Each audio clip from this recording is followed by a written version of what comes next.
I don't know. Maybe he's listening to Ovi now. I have no idea. It's the first I've heard of it. So I know he's been playing well. I thought it was more that the lines have been able to stick together, and we got our power play working pretty well at this stage. So, but if it's because Ovi's captain, that's great.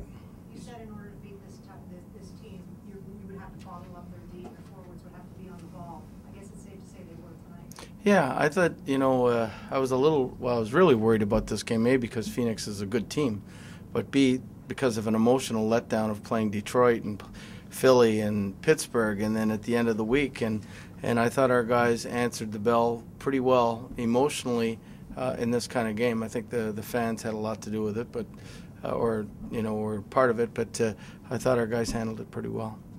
They also seem to not get discouraged. There was a stretch there, like late first, early second, when Bruce Boudreau was really on his game. He's basically stopping everything. Well, we kept on saying stay the course.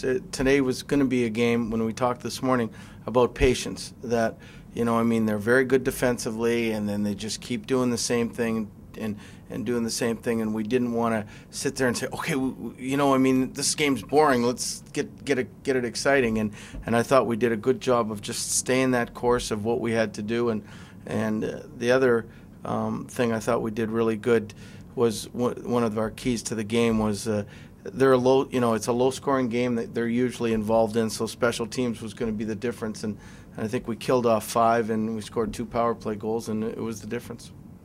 You see goal scorers sometimes get in that groove where they seem to get 6 and 7 games or something. It seems like Semon's got that going on right now with his passing game. He's floating, a couple amazing passes. It seems like every game. He's so skilled. We were watching him this morning, and he's one of the few people that I know of. Nicky may be another one, is that can pass it from one side of the ice to the other ice in the air, and then it lands flat all the time. It never bounces, and it's a real skill.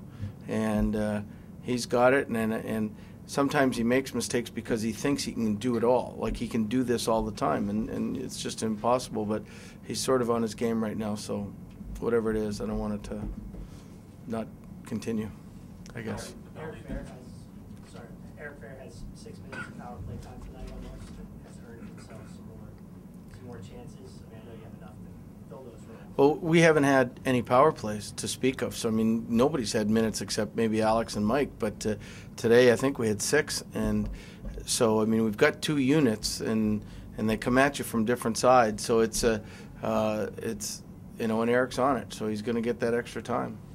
Michael Neuberg had a pretty good bounce back tonight.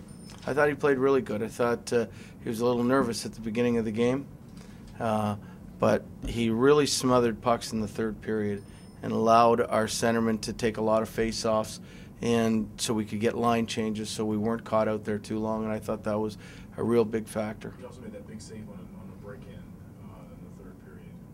On Korpikoski? Yeah. No, it was he's a pressure goaltender.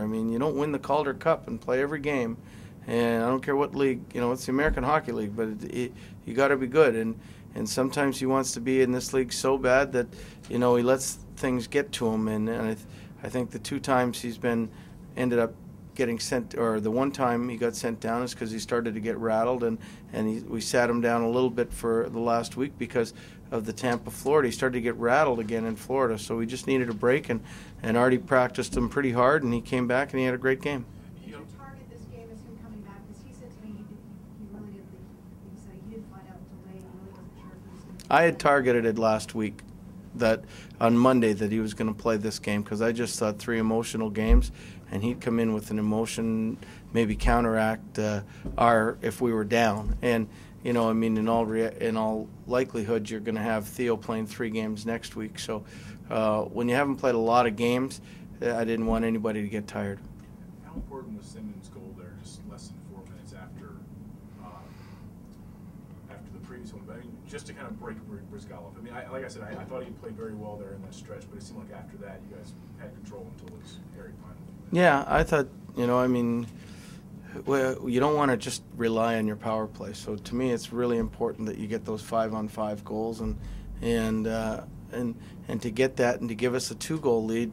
We made 2 mistakes and it cost us. But if you've only got that 1-goal lead, and you make the one mistake and it ends up costing you, you kick yourself. But I mean, we had time to regroup after they made it 3-2, and I thought we did a good job of it.